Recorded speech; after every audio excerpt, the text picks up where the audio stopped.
The chair now recognizes the gentlelady from Florida, Ms. Wasseman Schultz, for 5 minutes for her questions. Welcome. Thank you. Thank you, Mr. Chairman. I appreciate the opportunity to ask questions and appreciate you sponsoring this important hearing. Since 2001, we have faced a terrorist threat that is rapidly evolving. Instead of plotting, organizing, and carrying out attacks directly, terrorist organizations are increasingly relying on individuals who are inspired by their ideology to take up arms on behalf of their cause.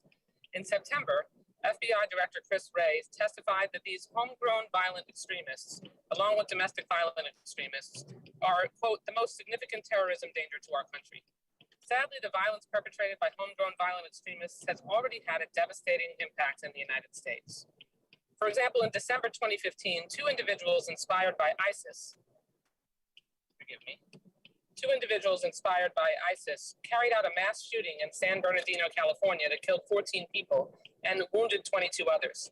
And the following year, a terrorist who pledged allegiance to ISIS killed more than 50 people at the Pulse nightclub in Orlando, Florida.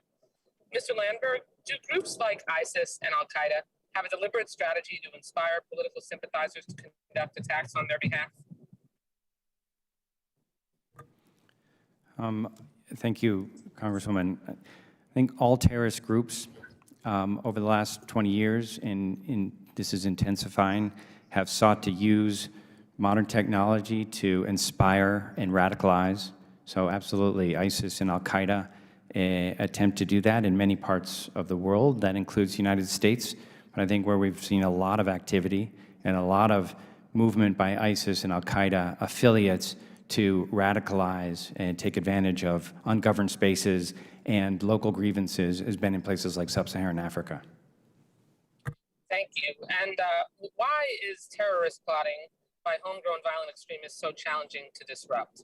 And I'm asking this line of questions because certainly we have to continue to really focus on terrorism anywhere it might rear its head. But we've got a very serious problem right here in our country, inspired by foreign terrorists. And I'd like a sense from you of the challenges that we face in disrupting those plots. Well, it is challenging. We're certainly not the only country struggling with it. I think maybe what I could, a way to respond is to talk about some of the things we're doing to counter terrorist use of the internet. We're working very closely with social media companies to get them to enforce their terms of service.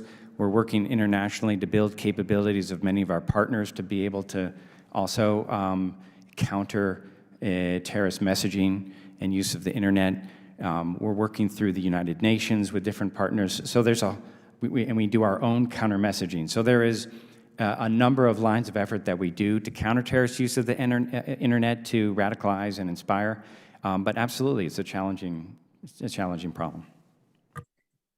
To address the threat of homegrown violent extremism, we really need to be proactive about delegitimizing terrorist ideology and countering their messaging.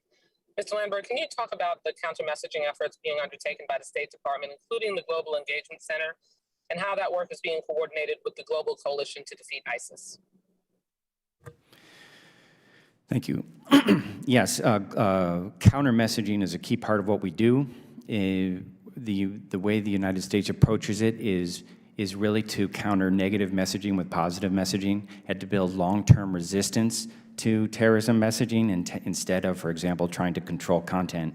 And so the GEC is certainly the lead for the department in that effort, but since the CT Bureau and the CT coordinators dual-hatted as a special envoy for counter-ISIS, CT Bureau and GEC work very closely, specifically with our coalition partners, to do counter-messaging and have expanded those efforts. Thank you. Madam Chair, Mr. Chairman, excuse me.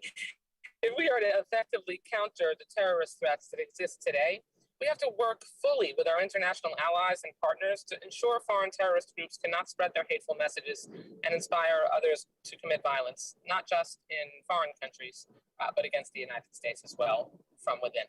Thank you. I yield back the balance of my time. The gentlelady yields back, and we are thankful for her participation. Thank you very much. The chair now recognizes the